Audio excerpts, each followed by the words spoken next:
I think I know almost everybody here. No problem. And we have a couple board members here today. Who is it? Just me and Meg, I believe, from Historic Larimer County. I think we're the only board members here so far.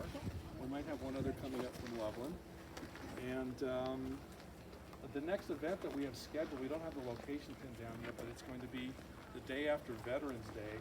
I'm going to be doing a talk about historic veterans monuments and war memorials, looking at Larimer County and probably a little bit beyond as well, to talk about how the commemoration of honoring of our veterans and commemoration of those who paid the ultimate sacrifice has taken place throughout the generations.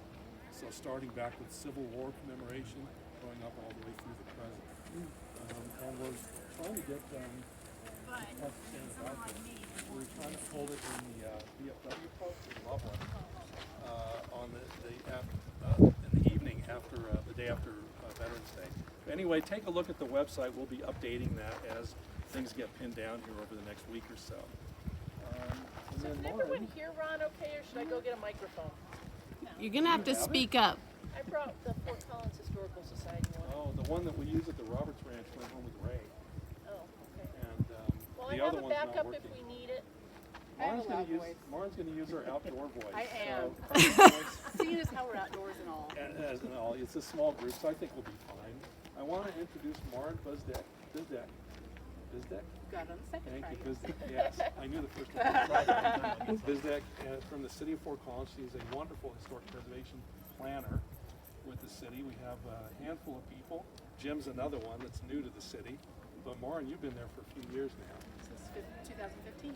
2015, okay. And she's going to be leading the tour for us today. I'm going to actually shut up and not talk for a while here and let Maren take over. Oh, thank you. That's all I have to say.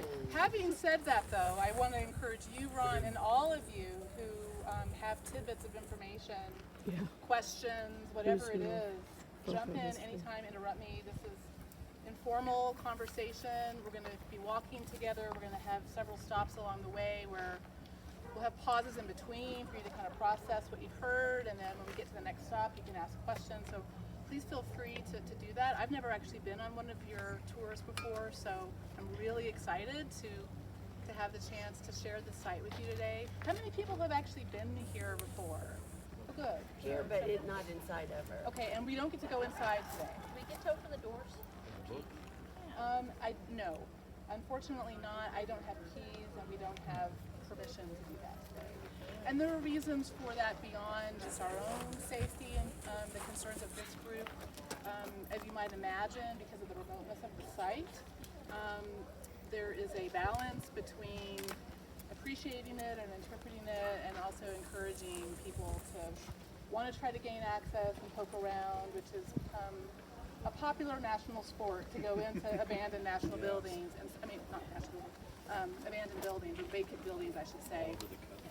So we really have to be careful with that, and even just kind of giving the tour is, it's a balance. So sorry we can't do that. However, we will dream about the future when we'll all be able to access it and the site will be more fully interpreted.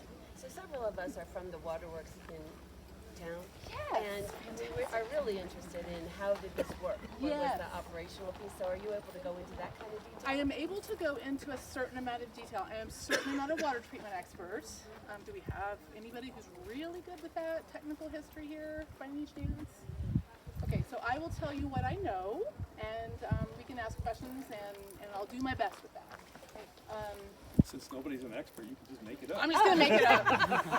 Please don't look it up. Pass it on. Just promise not to fact check me later. So here we are. We're in the Gateway Natural Area. It has been a natural area since 2002. This plant was decommissioned in 1987, so there was a gap between 87 and 2002 when it was still, it was essentially a site that had been left in its existing condition when it was decommissioned. We call this site today water plant number 1, which seems weird because we have the waterworks. I think that would be number 1. But there's a reason for that. The waterworks, the original waterworks, the 1883 waterworks on our Overland Trail, of course, was our original water treatment system for the city. But when we say treatment, they were doing sand and gravel filtration there. In 1900, you may be familiar, there was a big typhoid outbreak in the community. P.J. McHugh was mayor at that time. He was a physician. You know, the McHugh Andrews House at the southeast corner of Remington and Oak. That was his hospital and residence. I think residence. Did I get that right? And so it was probably serendipitous that he was the mayor at a time when there was a major public health crisis. And that was at the point where, with his leadership, they really pushed for a bond issue. It was $150,000, which was substantive funds at that time to create a new treatment plant. And the problem with the waterworks plant was it was downstream of Bellvue, it was downstream of other settlements upriver, and there was no treatment for bacterial contamination in that plant. And of course that technology had been developing, we just didn't have it yet here in Fort Collins. So they searched for a site, they got the bond issue passed, the State Board of Health got involved, they searched for a new site upriver above Bellvue. This was a perfect location at the confluence of the North Fork of the Poudre and the main channel. And they not only expanded the capacity for water treatment at that time, but they also brought in the latest technology. But think about what was going on as they were doing that. So that was 1905 when the site first opened. So what was happening in Fort Collins, you know, in the first 10 years? It was exploding in size. Exploding. So even though they were, you know, they were managing a certain expected capacity, immediately it was inadequate. So there was an expansion, and I'll explain this a little bit more as we walk around the building. They expanded in 5 years after it opened in 1910, 1913 to add more sand filters and essentially make it possible for the capacity to increase.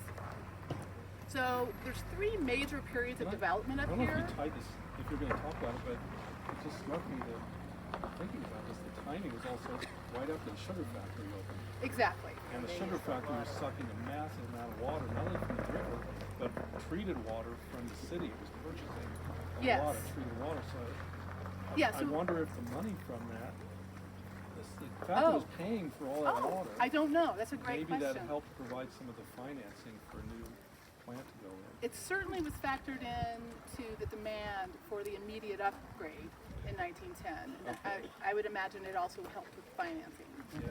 Well, their use in 1905 was greater than the capacity of the facility at 2005 North Overland. Huh. So it was greater than the total capacity of the facility. So that's an interesting fact. So it was a case of, the newspapers were lobbying against the construction of this for a number of years. William Rist located the site in 1901, and the newspapers were basically saying, we haven't even paid for the other works. Right. How can you possibly talk about? And it was sort of like, well, you got 2 choices. Typhoid or? Well, you build a new one or you run out of water. I mean, that was, they were at capacity of the 1883 water. So what did they do for 1903 and 1904? They ran on the 1883 Fort Collins Waterworks. They limped But along. if the sugar companies did, would they pull in Well, it they straight didn't come online till 1905. But they were pulling right from the river. They were pulling from the river. They didn't get treated water. until The 1905? plant was completed in Got 03, it. but the following year it was not operating at full speed. Right, because the city So couldn't the provide early the sugar clean had a water. little extra flavoring. Well, compared to, considering what they were using for water, for drinking water, it wasn't. It doesn't No big matter. Has thing. anybody ever taken a tour through a sugar factory? You would never want to eat sugar again. It's true. I went to They the stink. Domino factory when I bad. lived in Baltimore, and I learned things that made me less enthusiastic about sugar. Yeah. Any factory tour does that to me, though. But that's yeah. another story. Meg, with the untreated water they were producing brown sugar. I love you guys. All They used a lot of the water for the cleaning as well, instead of the production of the sugar. So that part of everything. Yeah, had but to what be- they were doing, I've actually done a study of the sugar factory and its water and waste use because of this bridge over there in Fort Collins that we'll go visit sometime. And they were the water that they were using to wash the beets and wash them into the factory was all river water. Yeah. It was the processing water that had to be treated water. Right. Yeah. Exactly. So there were two water Two different sources. intakes. Yeah. Yeah. Well, let's think a little bit a bit more about that time period when the plant first opened up here. And we're not standing in a good spot to see that original part of the building, but this is the last edition that was in the mid-50s. And I'll walk you through the different architectural components of the building in a minute. But while we're standing here, this is the intersection between the new recreational use and then the site's history. And actually those grassy areas behind you with the large trees, in the 80s, those were actually wash water basins. So as they were continuing to expand the site, they were, capacity was continuing to grow, the treatment program was continuing to evolve. And so even as late as the 80s, when they were responding to the 1974 Safe Drinking Water Act, which changed a lot of the requirements for water treatment, there were still site changes going on. So after the plant was decommissioned in 87, so this site was our water treatment plant from 1905 to 1987, just to be clear. Soldier Canyon opened in 69, but it was supplementary at that time. And they hadn't made a decision whether it was going to become the main plant yet. So again, up until right before it closed, they were still trying to make this work and figure it out, conducting feasibility studies. And so it's interesting to think that then they closed it, they decommissioned it in 87, and at some point they came along and they started sodding in those basins and preparing it for recreational use. And they also filled in some of the basins that are up this way. And I should have started with logistics, so let me just, if you don't mind, cover that really quickly. So we are going to be walking up the access road. Has anybody ever done that? Great. Okay, so we're going to walk, and you've done it too. We're going to walk up to the intake, the diversion dam. It's not very far. I don't know how long it's going to take us because we'll probably be, talking a lot. But it's a leisurely walk on a flat dirt road. Again, there are no restrooms, so if you feel like you want to stop, you can. You can easily find us and catch us if you need to. Anybody who doesn't want to go all the way, just feel free to stop at any point and come back. But it's not too far. How long do you think before we'd be back? I have a football game I have to go to. Oh gosh. Can somebody let me know what time it is? Because I don't have a 1:20. 1:20. So I'd say if we move quickly, we'll be done about 2. Okay. And then, or maybe a little bit, I don't know though, because you all have a lot to say. So, Yeah, I can think of that. And I don't want to rush it just for your football game. Yeah. Sorry. Sorry. It's a grandson's game. Okay. You know how that goes. We didn't think you were playing,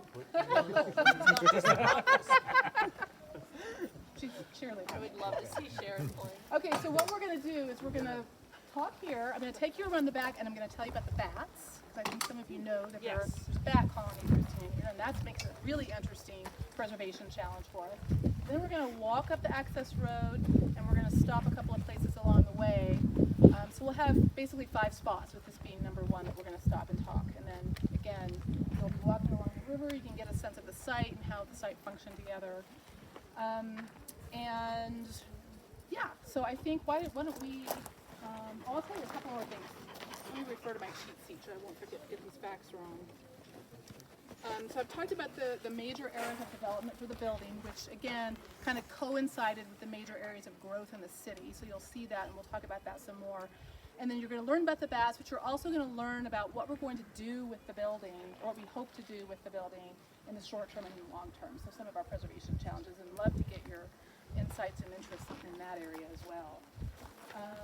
Okay, so why don't we